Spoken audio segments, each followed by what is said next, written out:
वो क्या है? वो श्री कृष्ण भगवान खुद हैं। कह रहे हैं कि अहम वैश्वानरो भूत्वा प्राणी नाम देहम आश्रित, प्राणियों के शरीर में स्थित हूं। किस रूप में? अग्नि के रूप में, पाचक तंत्र के रूप में। अहम वैश्वानरो भूत्वा प्राणी नाम देहम आश्रित प्राण अपान समायुक्तम, श्वास और श्वास के माध्यम से हम केवल 4 प्रकार के अन्न को ही पचाते हैं। केवल 4 प्रकार के। कौन से? कौन? पत्रम, पुष्पम, फलम, तोयम। तो जब भगवान कह रहे हैं कि ये 4 तरह की अन्न खाने वाली चीजें हैं, यही आपको खाना है और इसको मैं खुद पचाता हूं, जो हमारी प्राण शक्ति है वो उसको डाइजेस्ट करती है, तो फिर कोई भी खाना पका के खाने की क्या जरूरत है? विज्ञान कहता है हर चीज पका के खाइए, दाल, चावल, सब्जी, रोटी। ये गीता के अंदर लिखा हुआ है। और गीता के अंदर ये भी लिखा हुआ है क्या खाना चाहिए, वो भी लिखा है।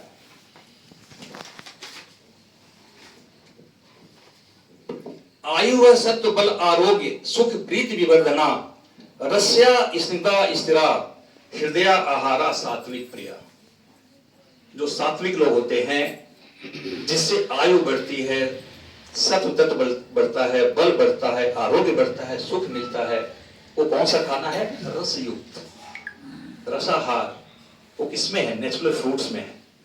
ये जो खाएंगे वो कभी बीमार नहीं होंगे। और बीमारी किससे होती है वो भी लिखा हुआ है।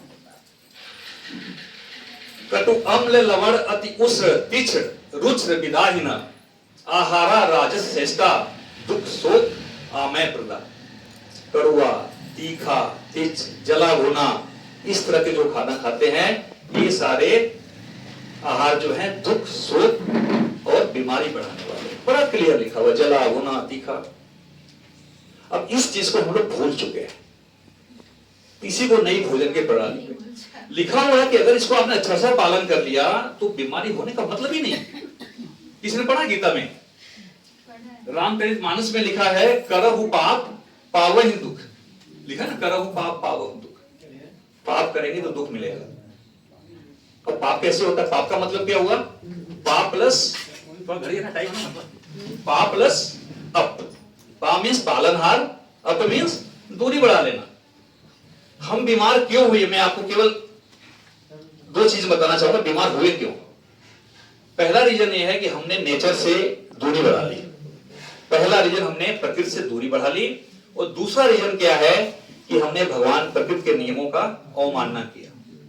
यही 2 रीजन में अगर हम भगवान से दूरी, प्रकृति से दूरी ना करें, प्रकृति के समीप चले जाएं और प्रकृति के नियम का पालन करें तो बीमार नहीं हो सकते।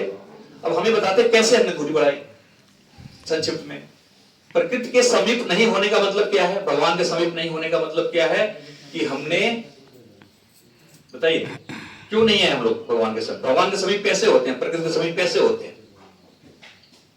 फास्टिंग से, उपवास। उपवास आप जितना उपवास करोगे, देखो महिलाएं कितने उपवास करती हैं, और जब उपवास करती हैं तो कितना भगवान के समीप लगता है। हमारे छठ में जब लोग व्रत होते हैं तो पैर छुआ जाता है ना। क्यों पैर छुआ जाता है?